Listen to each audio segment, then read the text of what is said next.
Lieutenant general retired Faiz Hamid के खिलाफ court martial की कार्रवाई शुरू। ISPR के मुताबिक साबिक DG ISI को फौजी तहवील में ले लिया गया। सुप्रीम कोर्ट के अहकामात पर टॉप सिटी केस में फैज हमीद के खिलाफ शिकायत की तहकीकात की गई।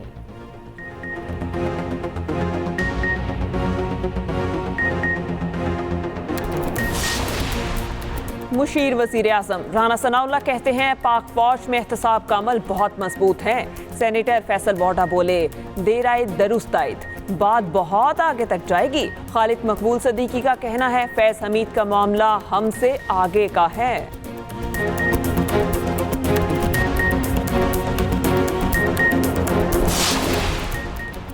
शहबाज शरीफ ने prime minister green youth movement का इजरा कर दिया। वजीर आजम कहते हैं कर्जों के पहाड़ लग गए, रवां साल तलबा को 10 लाख स्मार्टफोन फ्राहम करेंगे।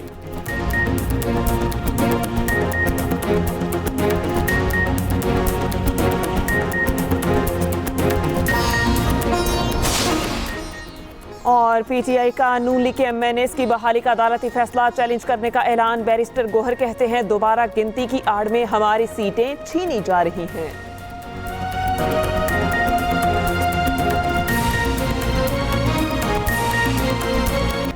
महंगाई के सताए अवाम को रिलीफ मिलने का इम्कान। पेट्रोलियम मसनूआत की कीमतों में 12 रुपए तक कमी मुतवक्के। ज़राए के मुताबिक पेट्रोल 9 रुपए, डीजल 8 रुपए 50 पैसे फी लीटर सस्ता होने का इम्कान। मच्छी के तेल की कीमत में 12 रुपए से जायद कमी मुतवक्के। कीमतों से मुतालिक हतमी वर्किंग ओगरा 15 अगस्त को भेजेगी। वज़ीर आज़म की मुशावरत से नई कीमतों का ऐलान किया जाएगा।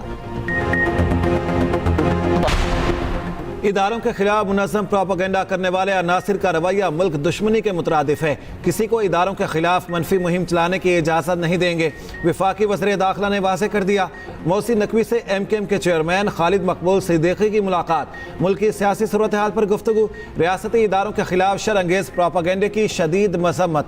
वज़ीर दाखिला ने कहा पाकिस्तान के सामने ज़ाती मुफादात की कोई हैसियत नहीं। मुल्क की तरक्की और आवाम की खुशहाली की राह में रुकावटें डालने की कोशिश कामयाब नहीं होगी।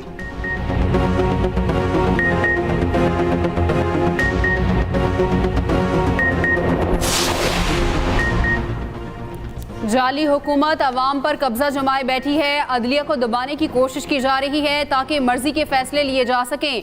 अपोजिशन लीडर उमर अयूब की सरगोदा में मीडिया से गुफ्तगू। कहा फॉर्म 47 की पैदावार, हुक्मरानों से मामलात नहीं चलाए जा रहे। महंगाई की वजह से अवाम खुदकुशियों पर मजबूर हैं। उमर अयूब और अहमद खान भच्चर की इंसदाद दहशतगर्दी अदालत में पेशी। समाअत 17 अगस्त तक मुलतवी। डिजिटल सर्विसेज से मुल्की आमदनी बढ़ने की शरह में 267% इजाफा। माली साल 2022-23 में रेवेन्यू ग्रोथ 242% तक बढ़ी।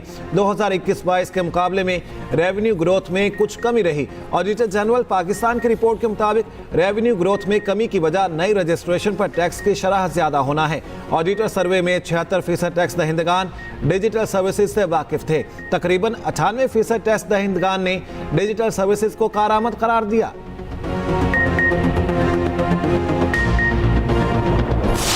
15 अगस्त से लेके 20 सितंबर तक टेक्नोक्रेट गवर्नमेंट वजूद में आ सकती है। ये नालायक नाअहल हो चुके हैं। कौम मर रही है, नहीं दिया जा रहा बिजली का बिल।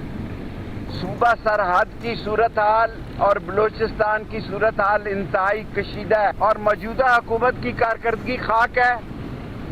इस शहबाज शरीफ को कौन पूछ रहा है जी? शेख रशीद ने एक बार फिर हुकूमत के खात्मे की पेशगोई कर दी। कहते हैं कि मौजूदा हुकूमत सामान बांध रही है। अगस्त और सितंबर बहुत भारी हैं। 20 सितंबर तक टेक्नोक्रेट की हुकूमत आ सकती है। इंटरव्यू शुरू हो चुके, मईशत तबाह, हुकूमत की कारकर्दगी खाक हो चुकी। शहबाज शरीफ को कोई नहीं पूछता। शेख रशीद का एक बार फिर आम माफी का मुतालबा।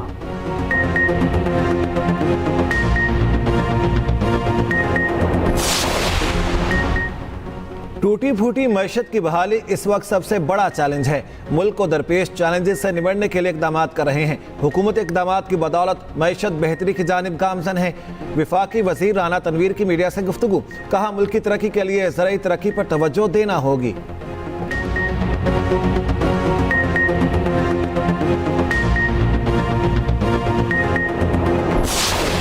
शदीद गर्मियों और हब्स की छुट्टी, जंग, कमालिया, बुरेवाला, मेलसी में भी बारिश के बाद मौसम खुशगवार, गर्मी की छुट्टी हो गई। कराची में वक्फे वक्फे से बूंदाबांदी और फुआर।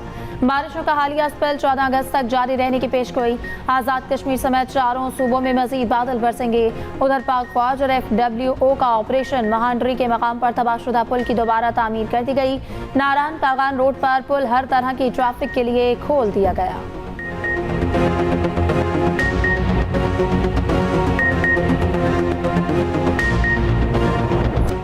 नौजवान कौम का मुस्तकबिल, दुनिया भर में आज नौजवानों का दिन मनाया जा रहा है। सदर मुमलिकत आसिफ अली जरदारी का पैगाम, कहा नौजवान हमारा कीमती असासा और मुस्तकबिल की जमानत है, हमें अपने नौजवानों पर सरमायाकारी करने की ज़रूरत है। वज़ीर आज़म शहबाज शरीफ ने कहा टेक्नोलॉजी के जरिए नौजवान मुस्बत तब्दीली के मुहर्रिक बन सकते हैं। माली साल 2024-25 के दौरान 100 अरब रुपए इजाफी मुख्तस करने का मंसूबा है।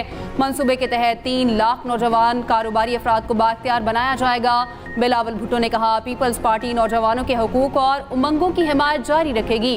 वजीर दाखिला मोहसिन नकवी ने कहा नौजवान को आज जितना बाइख्तियार बनाएंगे हमारा कल उतना ही खूबसूरत होगा। वजीर आला पंजाब मरियम नवाज ने कहा नौजवान कौम का सरमाया और मुस्तकबिल के मेमार है। हुकूमत नौजवानों को ख्वाबों को हकीकत में बदलने के मौके दे रही है। वजीर आला सिंध मुराद अली शाह ने कहा सिंध के नौजवान को मुआशी खुद मुख्तार और मुस्तहकम करने के लिए तरबियती प्रोग्राम जारी। ओलंपिक्स के हीरो अरशद नदीम का घर पहुंचने पर शानदार इस्तकबाल। मां ने बेटे को सीने से लगाया, खूब प्यार किया। अरशद ने मां के कदमों का बोसा लिया। दोस्त और रिश्तेदार भी खुशी से निहाल। फूल निछावर किए, लाहौर से मियां चन्नू तक जगह जगह इस्तकबाल, फूलों की बारिश। अरशद नदीम का बेपनाह मोहब्बत देने पर कौम का मशकूर। अगले ओलंपिक्स में इसी जज्बे से परफॉर्म करने का अज़्म। वज़ीर खेल सिंध मोहम्मद बख्श मेहर का अरशद नदीम के लिए 35 लाख इनाम का ऐलान। Asian Pacific African combined power lifting championship में 15 गोल्ड मेडल जीतने वाली सोहेल सिस्टर्स की अरशद नदीम को मुबारकबाद। खुद को नजरअंदाज करने का शिकवा भी कर दिया। कहती हैं हम दर्जन से ज्यादा गोल्ड लाकर बारिश का पहला कतरा बन गई। हमें इनाम मिलना तो दरकिनार, किसी ने ऐलान तक नहीं किया।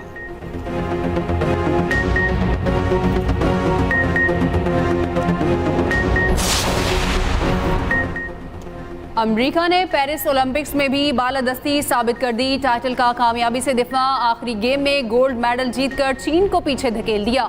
मुकाबलों के इख्तिताम पर अमेरिका और चीन के तलाई तमगों की तादाद 40-40 बराबर। मजमूई तौर पर अमेरिका 126 मेडल्स जीतकर पहले नंबर पर, चीन की 91 तमगों के साथ दूसरी पोजीशन, जापान 20 गोल्ड समेत 45 मेडल्स के साथ तीसरे नंबर पर रहा। बरतानिया की ओलंपिक्स में मायूस कुन कारकर्दगी, सिर्फ 14 गोल्ड मेडल हासिल किए। मेडल टेबल पर पाकिस्तान का 62वां नंबर, भारत की 71वीं पोजीशन रही। 206 में से 90 ममालिक के एथलीट्स ने सीने पर तमगा सजाया।